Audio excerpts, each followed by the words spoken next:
Tonight, family complains about how their 14-year-old daughter was taken from home and returned home. Government scholarship criteria released. And new sea passenger and freight charges to be announced next week.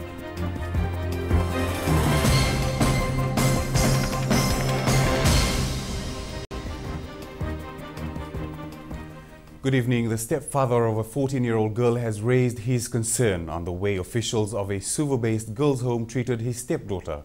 According to the stepfather, the 14-year-old girl has been staying in the Suva-based girls' home for the past year. The family was caught by surprise when officials dropped the young girl back at her stepfather's home.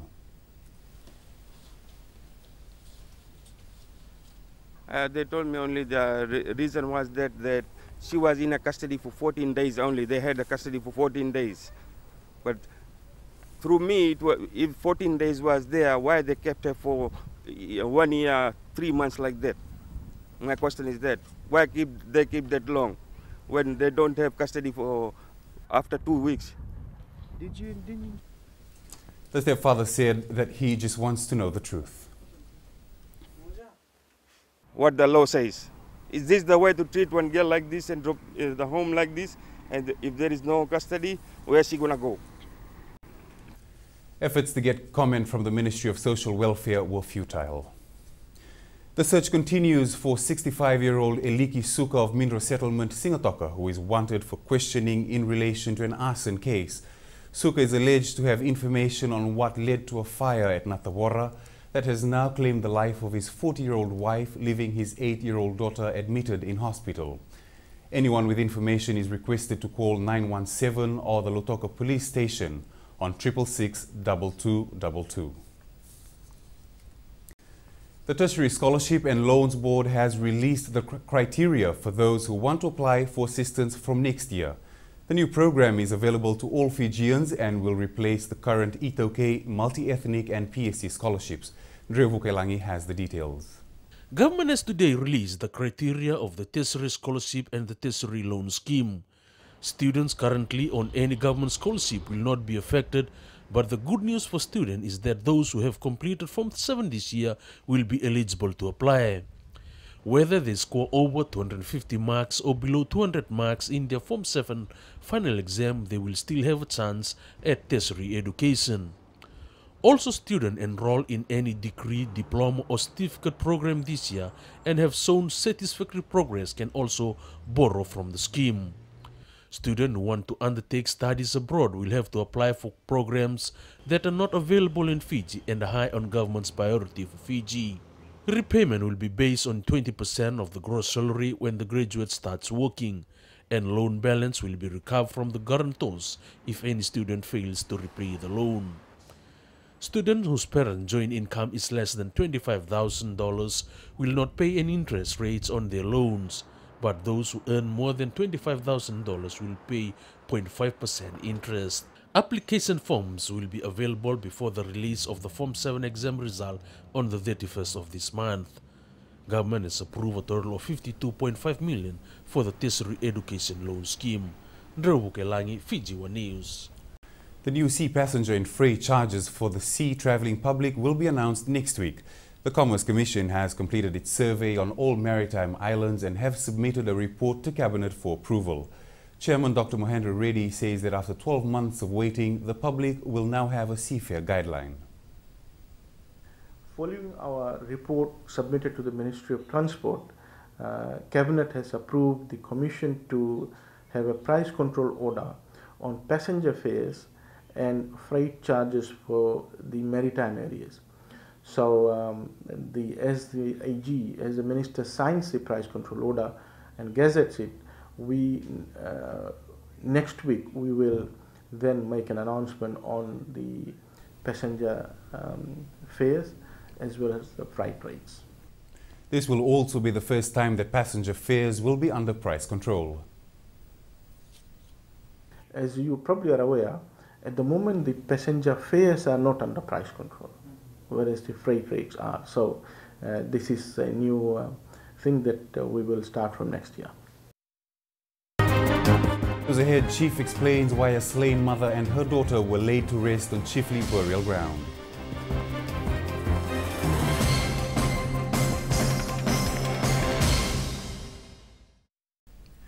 The Commerce Commission says 2013 has been a year of accomplishment. Taking business to another level, their presence has been felt by those living in the outlying islands. They have a clear role when it comes to regulating prices for commodities in the country. Positive work by Commission this year as business complied with the regulation. In 2013, we undertook a total of 27,000 inspections throughout Fiji. And we found that very few cases, small number of cases where we actually issued spot fines.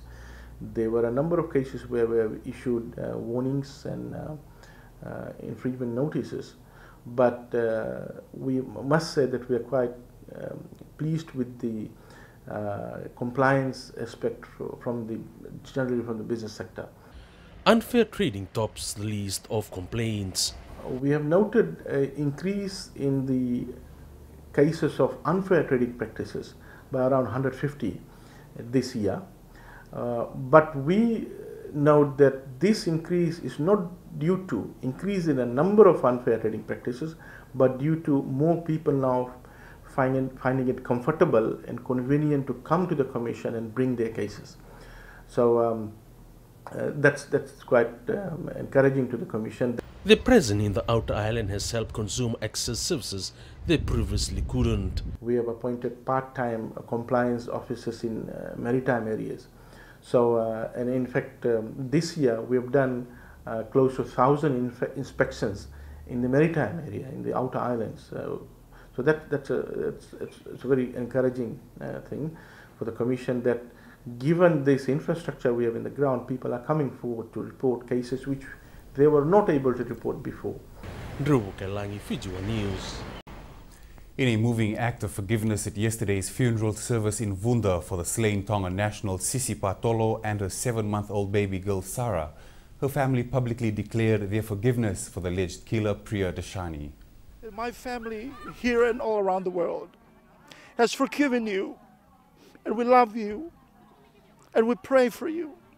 We will take care of your child and to the family as well. I understand you may be feeling bad, condemned. Who won't? But I want to tell you this. I love this family, and I will continue to pray for you. Taufatafo echoed his sentiments to Dashani's family, who were also present at the funeral. Pray that God will just use this funeral service by way of reconciling what happened. We want to end this problem right here, right now, at this place. Anyone can take this into their hands. But I believe the best hands that could handle such a tragedy is the hands of God. Matana links to Tonga and landlord obligations compelled the Tauke Soieke Ratutewita Momoindonu to allow the Sisi Patolo and her daughter Sarah to be buried on VCC's Chifley burial ground. Ratutewita shared his story yesterday. It was a funeral that would usually be accorded to a chief in any Itauke village setting. The burial of the slain Tongan mother and daughter at the Tauke Soieke cemetery amongst his ancestors not only raised many questions but begged an explanation on the normal practice of Itauke protocol in events as such. So I volunteered to suggest to them that if you can consider having your wife and your daughter buried in my family cemetery in VCC next to my grandfather who brought my grandmother to VCC. Momoindonu explains his grandmother was of Tongan descent and hailed from Sawana in Vanuambalabu, where the Ma'afu administration once ruled. He says his maternal links to Tonga and being the landlord of the area compelled him to visit the family and to seek their approval for the burial in VCC. I think it is very important that we know our links. It is very, very important. This is my advice to everybody. That not only that you know your grandparents, but make sure that you visit where they come from. Because some of us, our grandmothers, are from different parts of the world, so to speak. Some from Samoa. He says, with the blessing of the Tuivunda, the Wanoa was very supportive in delivering a very coordinated approach in hosting the funeral and their visitors from Tonga. Nobody with a Christian life background would reject it. Even the Tuivunda, when this message went to him, he said, "Thank you. Do it by all means." And when this message went to the Taltalangase, Reverend Ratu Jeremiah Natoko, he said, "Please, the church is for everybody." Also turning out in numbers to support the family were the Tongan community, who were full of praise of the people of Vunda for their commitment and hospitality to the family. Today has been a very important occurrence for the Tongan community, especially in the connection back with the Fijian roots through Ratu Tevita, of which we are very, very grateful to. While the family mourns the loss of their loved ones, the funeral of Sisi and Sarah Patolo has turned to be an opportunity to reconnect with the past, strengthening new ties for the future in the true Pacific spirit. Bulletin, Fiji One News. Turning overseas, the assassination of a pro-American diplomat in Lebanon has left 5 others dead and more than 70 wounded. A car bomb in Beirut killed Mohammed Shattah, a former Lebanese ambassador to the United States and finance minister. No one has claimed responsibility for the attack. Shattah was a staunch critic of the militant group Hezbollah and had tweeted about them just an hour before his death. He was also opposed to the Syrian President Bashar al-Assad, whom he accused of meddling in Lebanon's affairs. At least 29 people died and 4 others were seriously injured when a bus went off a bridge in rural Thailand late Thursday night. Investigators believe the driver may have been unfamiliar with the route and perhaps was driving too fast. There were also skid marks where the bus went off the curving Hue Tuong Bridge. The accident took place around 11:30 p.m. as the bus was on its way from the Kon Kaeng province to Chiang Rai province. Ahead in sports, Fiji Sevens players get involved in other sports. And Ryan ready for another task.